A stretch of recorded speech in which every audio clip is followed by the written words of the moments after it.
Today we will discuss financial techniques for foreign exchange exposure management.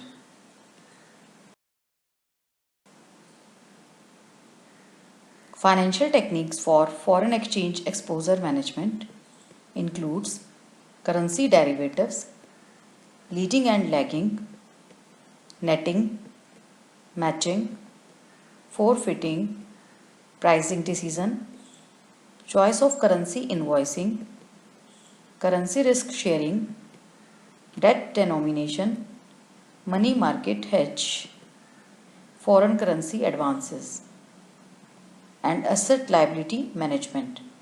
Now we will discuss these techniques in detail. First is currency derivatives. There are four types of currency derivatives: currency forward contracts, currency future contracts, currency option contracts, currency swap contracts. Currency forward contracts. Currency forward contract is an agreement between two parties where one party agrees to buy from or sell to the other party the pre-specified amount of foreign currency at pre-specified future date at pre-specified future price in exchange of another currency. Currency future contract is an agreement between two parties where one party agrees to buy from or sell to the other party pre-specified amount of foreign currency at pre-specified future date at pre-specified future price in exchange of another currency. These contracts are listed on currency future exchange. Currency derivatives. Third is currency swap. Currency swap is simultaneous purchase and sale of a given amount of foreign currency for two different dates. There is an exchange of cash flows into different currencies between two different parties. Fourth is currency option. Currency option is a contract for future delivery of a currency in exchange for another, where the holder of the option has right to buy or sell the currency at agreed price, strike price or exercise price, but is not required to do so, whereas another party is under the option. Next is leading and lagging. Leading. An importer can make the payment in advance related to future transactions in order to avoid exchange losses, which may arise if home currency depreciate. In order to use this strategy, importer must check credibility of foreign exporter to avoid risk of non-delivery of imported products. Liquidity position should be sound enough to support the business after making advance payments. Loan amount can also be paid in advance if surplus cash is available. An exporter can use this strategy to get the advances from foreign importers before delivery of product. Lagging. An importer can delay the payment in order to take the benefit of exchange gain, which may arise if home currency appreciates with respect to foreign currency. An importer with good relationship with foreign exporter can apply this strategy. Next is exposure netting. Exposure netting involves offsetting exposures in one currency with exposures in the same or another currency, where exchange rates are expected to move in such a way that losses on one exposed position are to be offset by gains on another position. Firm should be more considered about its net currency exposure on portfolio instead of worrying about the gain or loss on any individual monetary unit. It is a portfolio approach which recognizes that the total risk of a currency exposure portfolio should be less than the sum of individual risk of each currency exposure considered in isolation. A firm can offset a long position in a currency with a short position in the same currency. If the currency movements are positively correlated, then the firm can offset a long position in one currency with a short position in another currency. If the currency movements are negatively correlated, then short or long position can be used to offset each other. Netting is possible only if the dates of various receipts and payments in foreign currency matches. It reduces banking cost and increases central control of intercompany settlements. It helps in saving in terms of buy or sell spread in the spot and forward market. Types of netting. There are two types of netting, bilateral netting and multilateral netting. Bilateral netting is applied in a case when two companies have trade relations and buy and sell.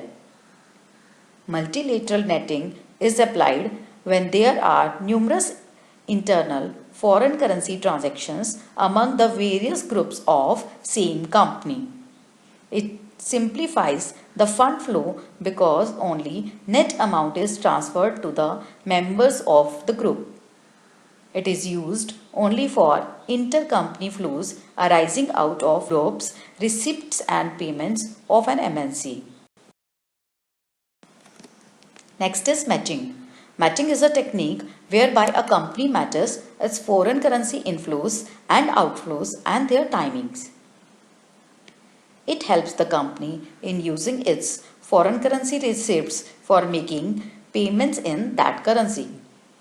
It requires realistic and accurate predictions of settlement dates. Company needs to go for currency conversion only for its unmatched transactions. It requires strong information network. Unexpected delays can create problem in matching. It reduces the need to hedge the entire foreign exchange exposure. Hedging is required only for unmatched portion of foreign currency cash flows. The aggressive company may decide to take forward cover on its currency payables and leave the currency receivables exposed to exchange risk.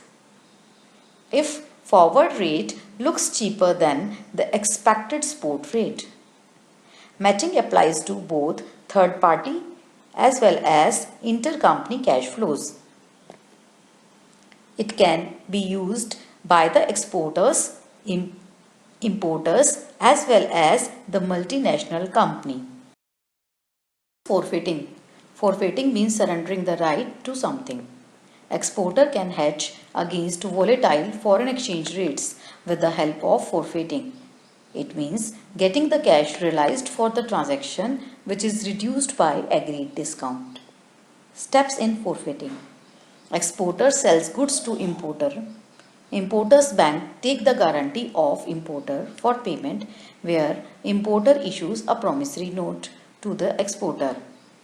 Exporter takes that promissory note or bill to the exporter's bank which buys it at a discount. Exporter surrender his right to claim payment for goods or services rendered to an importer in return for cash payment made by forfeiter. Forfeiter collects the payment from importer. Problems in forfeiting. Exporter's bank may not like to commit funds for the length of period that exporter may desire. Importer's bank may refuse to guarantee payment. Exporter's bank may not agree to forfeit deal involving an importer from financially weak country.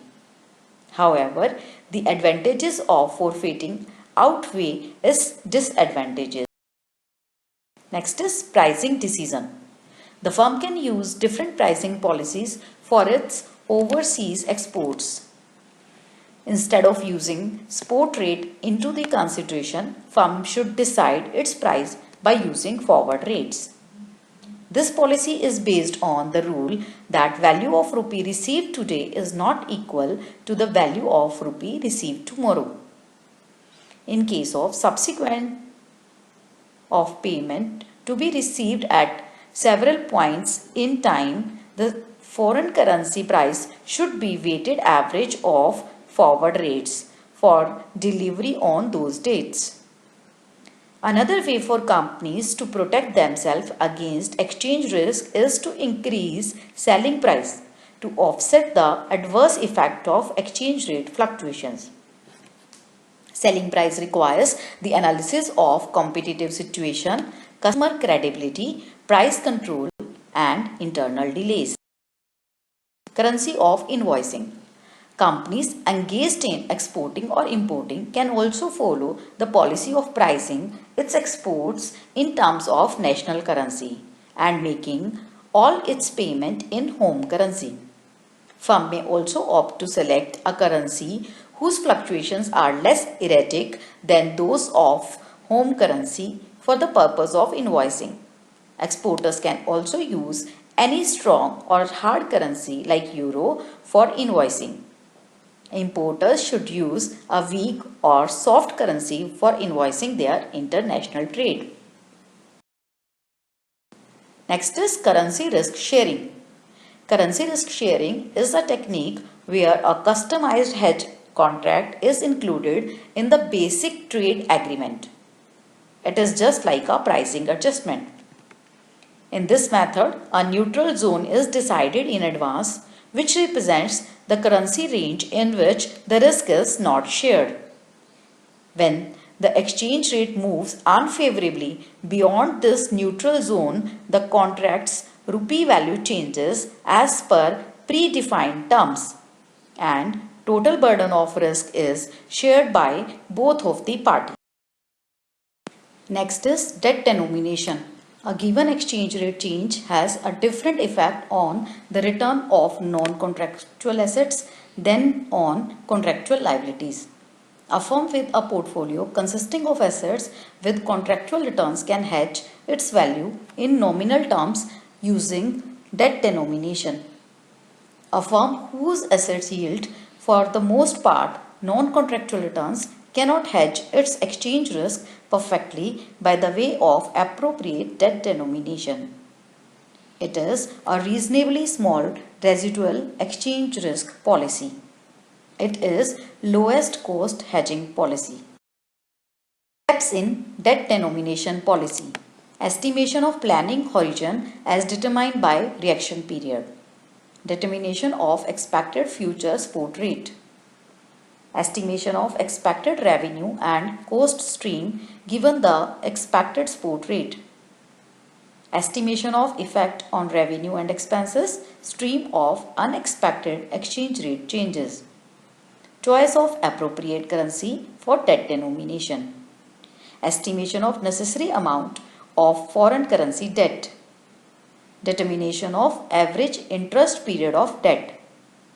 Selection between direct or indirect debt denomination. Decision on the trade-off between arbitrage gains and exchange risk stemming from exposure in markets where rates are distorted by controls. Next is money market hedge.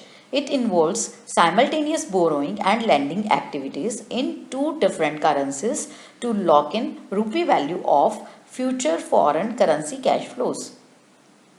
It requires a loan contract and a source of fund to carry out that contract. A firm with net exposure may borrow foreign currency, convert into home currency and invest, and later on it can sell the investment, convert it home currency into foreign currency and repay its loan payments. But it may result in transaction exposure. If a firm is to receive in future an amount denominated in foreign currency, it can borrow home currency equal to present value of the amount of foreign currency and convert it into home currency at the spot rate and thus hedge its exposure. Firm can also deposit this amount with bank. When in future it will receive foreign currency amount, it can use this amount to repay its borrowing. To hedge future foreign currency payments, it can determine present value of foreign currency required in future. Then it can purchase that amount of foreign currency at the spot market and use it in future to meet its foreign currency obligations. The cost of money market hedge is determined by differential interest rates.